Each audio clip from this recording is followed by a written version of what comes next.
Hello, everyone. I've spent a lot of time studying human behavior, why we do what we do, how we connect, how we lead, and perhaps most importantly, how we love. Now, the title of today's talk might raise a few eyebrows. When women do this, men fall deeply in love. Sounds like clickbait, right? But let me explain. Because that thing women do that makes men fall deeply in love, isn't what most people think. It's not about appearances. It's not about being agreeable or playing games or being perfect. It's not even about being traditionally feminine in the way we've been conditioned to believe. No, what makes men, real men, fall deeply in love is authenticity. It's when a woman shows up not as who she thinks she should be, but as who she is, fully, fearlessly, unapologetically. And let me be clear, this isn't about men needing to be won over. This is about connection. There's something profoundly attractive about authenticity, not just in relationships, but in every area of life. But when we talk about romantic love, and specifically why men fall deeply in love with certain women, it's not about some elusive formula or strategy. It's not about being the most beautiful, the smartest, or the most agreeable. It's not about playing hard to get or following some set of dating rules. It comes down to something far more real, far more powerful, a woman who is fully, unapologetically herself. The word authentic gets thrown around a lot, almost to the point of becoming a buzzword. But let's bring it back to what it actually means. Authenticity is about being rooted in your own truth. It's showing up without a mask. It's having the courage to say, this is who I am, without bending yourself into a version that you think someone else wants.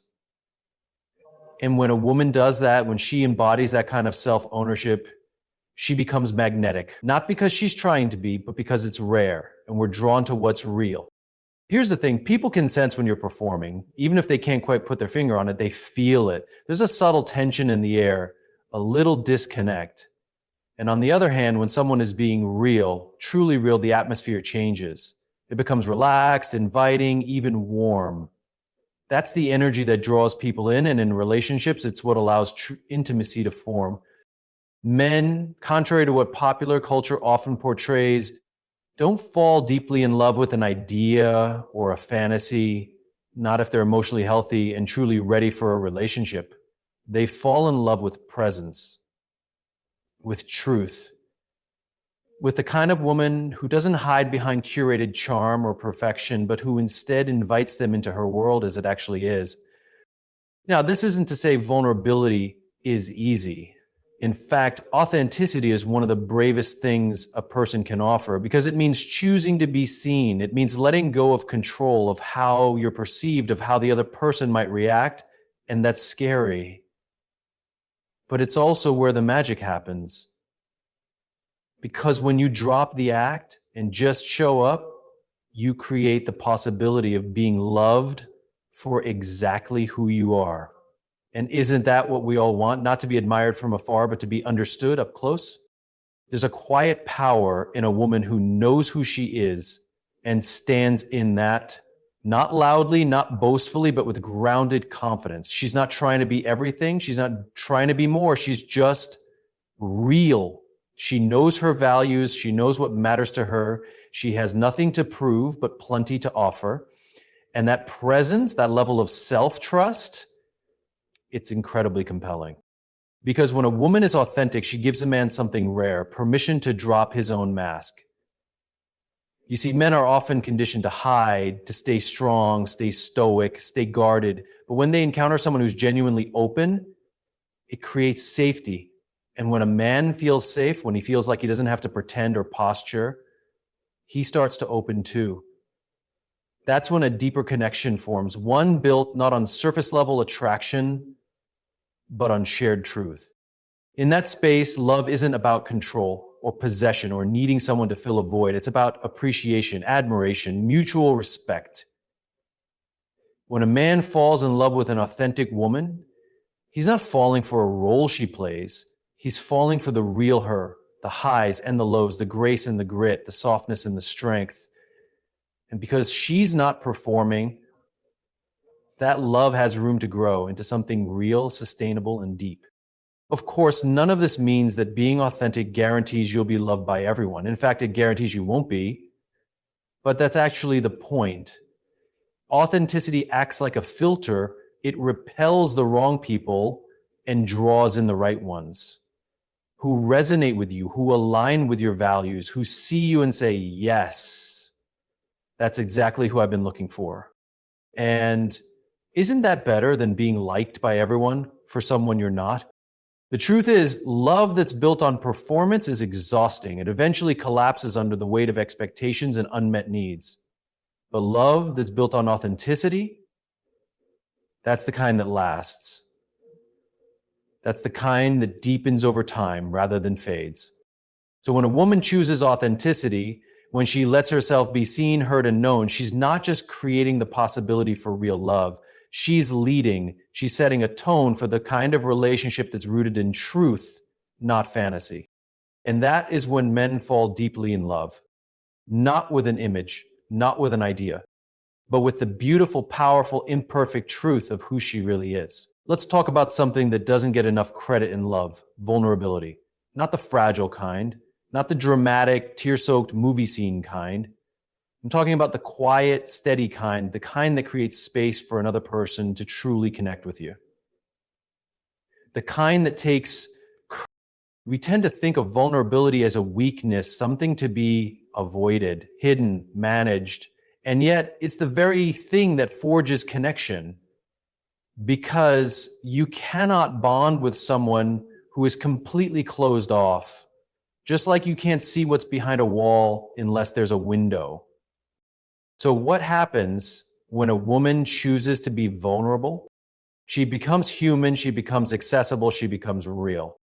And that realness is what opens a man's heart.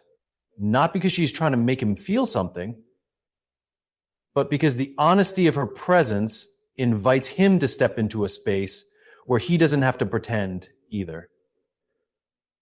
That's where something deeper than attraction begins: connection. Connection is what we're all searching for. Beneath the surface, beneath the dating strategies and first impressions, beneath the banter and charm, we are all aching for connection. And connection doesn't happen through performance. It doesn't happen through perfectly rehearsed conversations or filtered moments on social media. It happens when someone is willing to be seen without a script. It happens in the pauses, in the honesty, in the shared truths we're often afraid to say out loud. Vulnerability says, I'm not perfect. I don't have it all figured out, but here I am anyway. It's scary, it's raw, but it's powerful because it tells the other person, you don't have to perform here either. For men, that's often a game changer. Many men have been raised with subtle messages that say emotion is a liability, that being too expressive, too soft, too open makes you weak. So they learn to armor up, to lead with logic, to bury their feelings under productivity or silence. But when a woman shows up vulnerably, not in chaos, not demanding to be rescued, but in truth, she offers him something he rarely receives: permission to feel. That's a rare and beautiful gift, because for many men, being truly emotionally safe with someone is a brand new experience. And when that space is created, they begin to unfold, to open, to express. And that's when a deeper level of intimacy is born. One that can't be manufactured or rushed. You see, vulnerability isn't about being emotionally messy or oversharing every detail of your life. It's about emotional honesty. It's about owning your story without shame, saying things like, I'm scared of being hurt, but I still want to try. I've been through pain, but I haven't given up on love. I'm not perfect, and I don't need you to be either. Statements like that are not admissions of failure, they're demonstrations of strength. Because strength isn't about never being afraid, it's about feeling fear and showing up anyway. When a woman brings that energy into a relationship, it changes everything. It stops being about who's in control or who cares more or who has the upper hand, and it becomes about truth, mutuality, presence.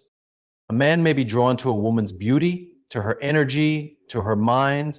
But what makes him stay, what makes him feel, is the vulnerability she's willing to share.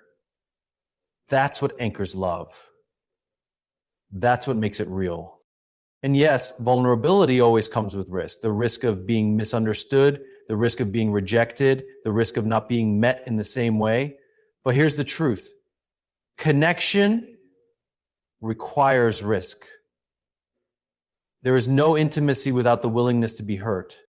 It's easy to mistake emotional walls for strength, but all walls really do is keep people out. You might feel safer behind them, but you also feel lonelier.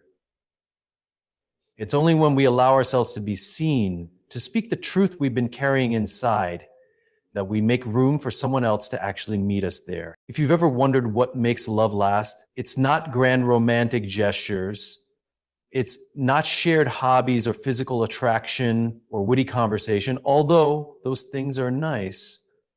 What love really needs to grow, to last, to deepen is emotional safety. Without that, everything else starts to fall apart.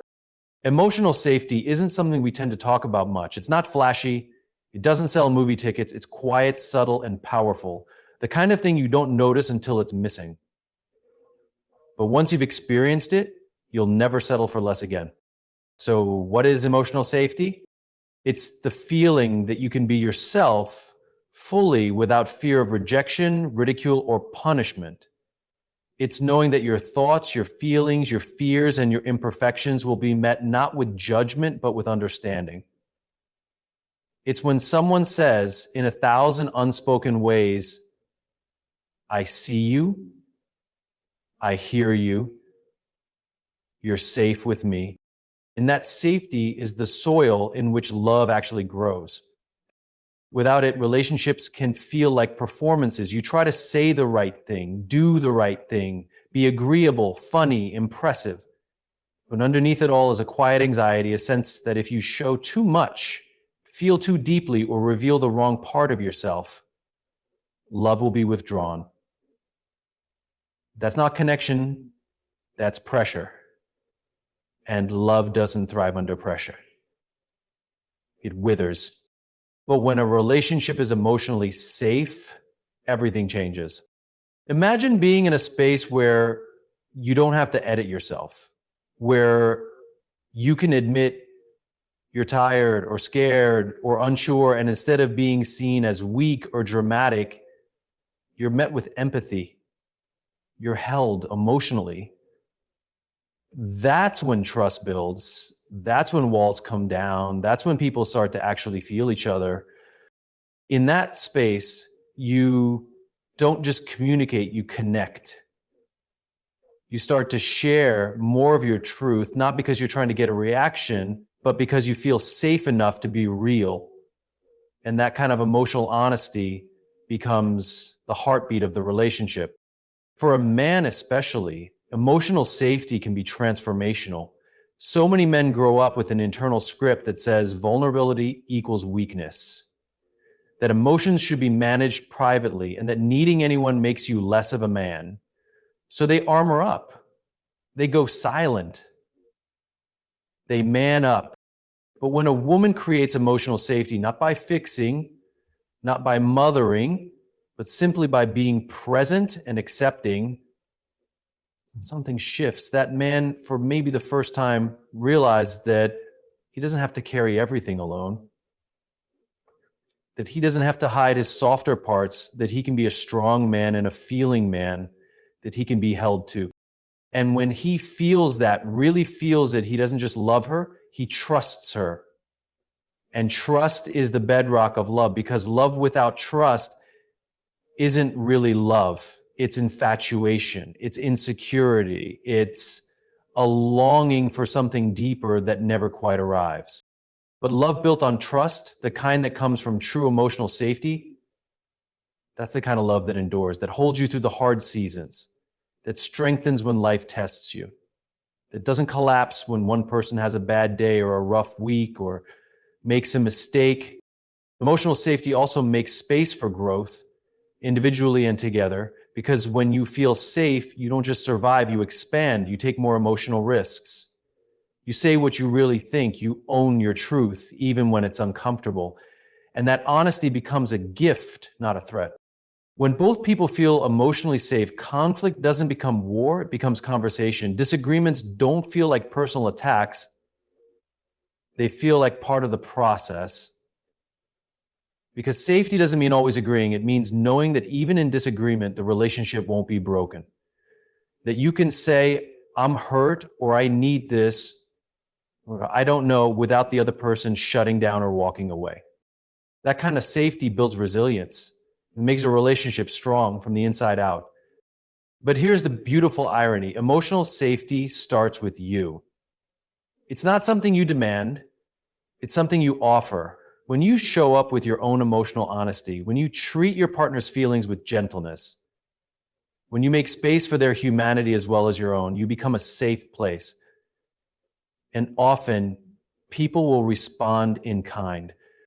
It's not about being perfect, it's about being open and willing and kind. And the result is something extraordinary. Because when a man feels emotionally safe with a woman, when he knows he can lay down his guard and still be respected, still be wanted, still be loved, he doesn't just fall in love, he stays in love. He grows in it. In a world that constantly tells us to do more, be more, and hustle harder, it's easy to forget the quiet truth about love. It isn't something you earn. It's not a prize for effort, not a reward for perfection. The deepest love doesn't come when you try harder to be lovable. It comes when you simply are. When you stop performing, when you stop chasing, when you stop trying to become someone else's idea of enough and just be. There is something profoundly magnetic about someone who's rooted in themselves, who isn't scrambling for approval or reaching to impress or trying to fit into a mold, someone who isn't working to be chosen, but who knows they are already whole, already worthy. That energy, that quiet confidence, that sense of presence, it draws people in, not because it's loud, but because it's. Many women have been taught, directly or indirectly, that love must be earned. That if you're kind enough, cool enough, patient enough, pretty enough, low min enough, then maybe, just maybe, you'll be loved the way you long to be. But that belief leads to exhaustion. It leads to self-abandonment. It turns love into labor. And here's the truth most people don't say out loud. The more you try to earn love, the further you move away from the kind of love that lasts. Because love, real love, isn't something you earn, it's something you meet. It's something you attract by being fully, unapologetically yourself.